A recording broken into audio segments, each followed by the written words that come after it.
All right, hello everyone. Welcome to my mini course on starting your learning journey. Learning is something that takes all of us a bit to get used to if we haven't really had a formal learning experience.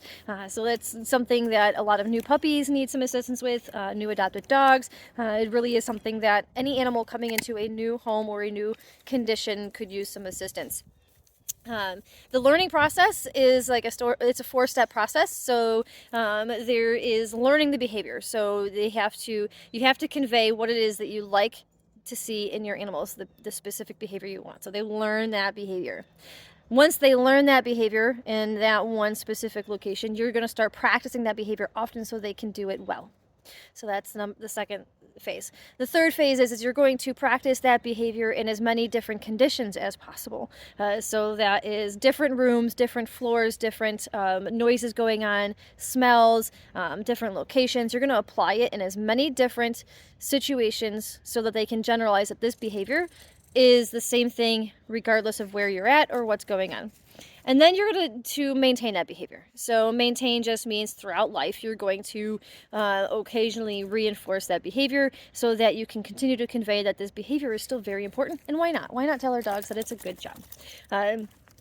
In the first step, you want to make sure for the learning process you have a very quiet, relaxed, calm environment. So usually it's your living room, dining room, kitchen, something like that, bedroom, someplace where there's minimal distractions as possible. So you want to limit auditory distractions, smell distractions, physical distractions, other people, other animals, things like that, and make sure that whatever surface you're working on is a secure surface. So slippery floors can be kind of tricky for some dogs with extra floofy feet.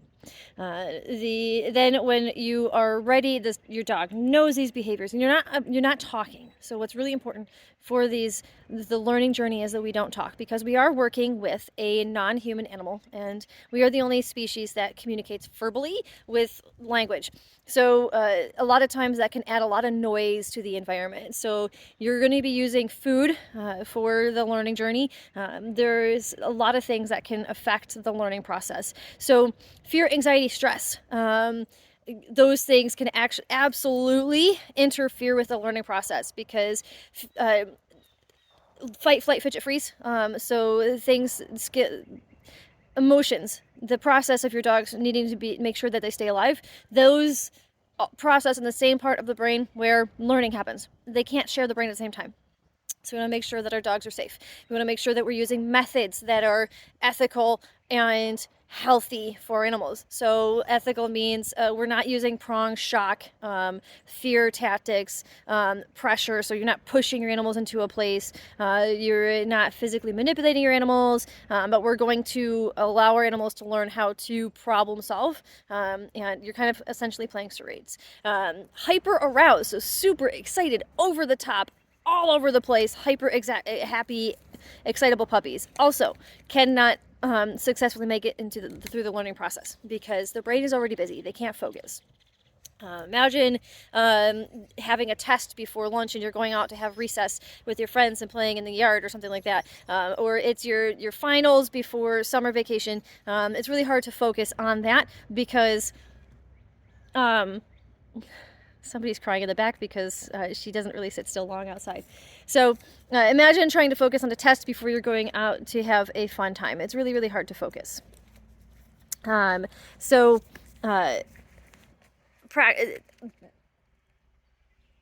Anxiety, stress, fear, over-arousal, those things all inhibit the learning process. So what you really, really need is the calm, quiet place. So some things you're going to need for this is you're going to need your place. Pick your place. Plan where you're going to be doing all of your learning journeys. For Clover and I, it was in the living room. I started out in the kitchen because that's where she stayed for the first couple months of her life while we ensured that she was successful in not eating the house. Then you're going to get food. Get a couple varieties of treats and food that your puppy is going to eat. Yes, we are going to use food. It is not bribery. It is not anything other than you're conveying to your animals that they're doing a great job, and we're reinforcing that. Food makes them feel good, so we're going to do that. And then you're going to have your plan. So what are you going to be working on? So our first exercise for this mini course is actually teaching our dogs to focus on us and pay attention. So we have to actually teach focus and engagement before we even can start other things, because without our dog's focus, we really can't teach them anything. So that's our first exercise.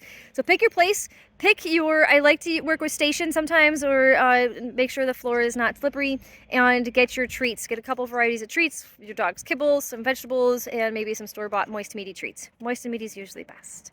If you have any questions about what if my dog has really limited opportunities for food, then reach out for that and I can answer that question for you. But generally, we all go straight for the store aisle where the dog treats are, and what you really can do is just think outside the box. There are some human foods that are great for dogs, like cheese. There's those little poof things that you can get in the baby department. There's Cheerios, so there's all sorts of things. All right, so we're gonna move on to our walk, and Clover's getting antsy, she's getting angsty, and I look forward to seeing you guys in the next section. All right.